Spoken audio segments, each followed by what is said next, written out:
Sementara itu, Saudara, Undang-Undang Cipta Kerja yang telah disahkan oleh Dewan Perwakilan Rakyat Republik Indonesia mendapatkan berbagai reaksi dari masyarakat dan kalangan buruh di Aceh.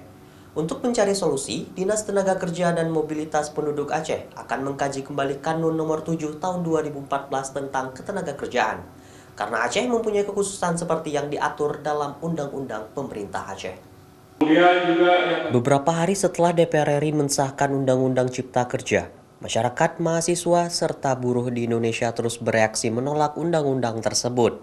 Di Aceh, aliansi buruh sudah menyampaikan ketidaksetujuan mereka atas sikap yang diambil DPR RI itu. Dalam tuntutan, para buruh meminta pemerintah Aceh untuk mempertimbangkan kekhususan Aceh yang diatur dalam Undang-Undang Pemerintah Aceh Nomor 11 Tahun 2006. Dinas Tenaga Kerja dan Mobilitas Penduduk Aceh akan mengkaji melalui usulan para aliansi buruh ini. Dalam Undang-Undang Pemerintah Aceh dibahas di Kanun Nomor 7 Tahun 2014 tentang Ketenagakerjaan untuk mencari solusi setelah disahkannya Undang-Undang Cipta Kerja ini.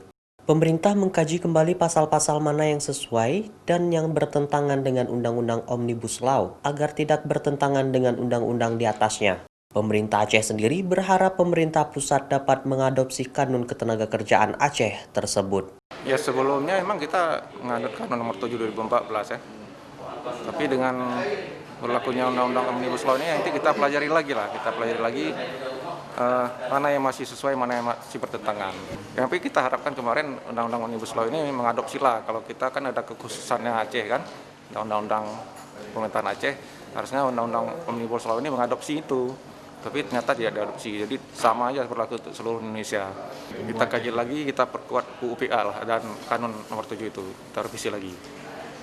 Sesuai dengan keinginan Serikat Kerja tadi. Sebelumnya, Aliansi Buruh Aceh telah meminta kepada DPRA dan pemerintah Aceh untuk menggunakan Kanun Nomor 7 Tahun 2014 tentang Ketenagakerjaan dalam menyelesaikan persoalan buruh di Aceh. Solusi ini dinilai yang terbaik oleh buruh karena Aceh mempunyai kewenangan tersendiri melalui Undang-Undang Pemerintah Aceh. Apalagi buruh menilai Undang-Undang Cipta Kerja tersebut telah mengkebiri hak-hak buruh. Mustajab, Kompas TV, Banda Aceh.